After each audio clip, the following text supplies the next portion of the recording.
Hey, what's up guys, Chiggy's back here for another Apex Legends video. The Season 11 patch notes just dropped today and Wattson is getting a huge buff. It is something players have been asking for quite some time now as she's been getting somewhat neglected. So hopping right in, the dev note says move aside Ashe, this is Wattson's season, which is super exciting to hear. Starting off with her general changes. Improve the reliability of responsiveness of placing Wattson's tactical and ultimate in-world objects. Wattson can also place her tactical and ultimate objects on valid surfaces above Wattson's eye level to a reasonable extent. They also increased the general hitbox size to compensate for the removal of low profile. I'll throw that on the screen right now. The left side was from before the change and the right is the rework they just did on her hitbox for Season 11. Next on to her tactical perimeter defense. She now has increased damage on crossing a fence by 33%. They also increased debuff duration on crossing a fence by 100%. So now you will be taking 20 damage instead of 15 when you walk through her fence, and the duration of debuff has been up from 1.5 seconds to now 3 seconds, which is pretty good. They also increased the time to be hit again by another fence by 100%.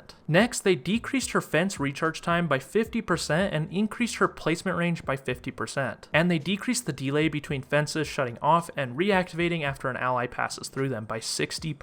Wattson also now moves at unarmed speeds while readying or placing her fence nodes. And fence nodes can now be placed as soon as the weapon is readied instead of waiting for the animation to finish. The pylon output has been significantly reworked. They reduced the number of active pylons Wattson can place from 3 to 1, but the pylon now lasts forever instead of timing out after 90 seconds. The pylon now has a pool of 250 shields that can be distributed to nearby players instead of effectively infinite shields. But the pylon shield recharge rate has been increased by 150% and has smoother regen. When a pylon is out of shields, it no longer recharges players' shields, but it can still zap incoming grenades. Next, taking damage while regenerating shields via the pylon delays continued regeneration by 1 second. Another cool thing is the UI on the ground and the HUD elements now display the amount of shields that remain in the pylon. Also, when pinging a friendly pylon, it will now display the percentage of shields remaining in the pylon. And the pylon ordnance zapping has been moderately reworked. Ordnance is now zapped when the pylon detects that it would hit any surface within range and the line of sight of the pylon, instead of it being zapped as soon as it comes within range. And as part of the changes, current issues where the pylon doesn't reliably zap ordnances, particularly concerning airstrike abilities and ordnance that bounce off surfaces near the pylon, should now be addressed. This pretty much means that once the patch notes come out, Wattson's pylon should be hitting every grenade that gets close to it. And that is everything getting changed with Wattson in Season 11. I know most of you Wattson mains are super excited for this, and I think it's a big step in the right direction. And hopefully someone gets a buff soon also. But I want to hear what you guys have to think about this huge buff and rework Wattson just got down in the comments. Thank you so much for watching, and I will catch you in the next one.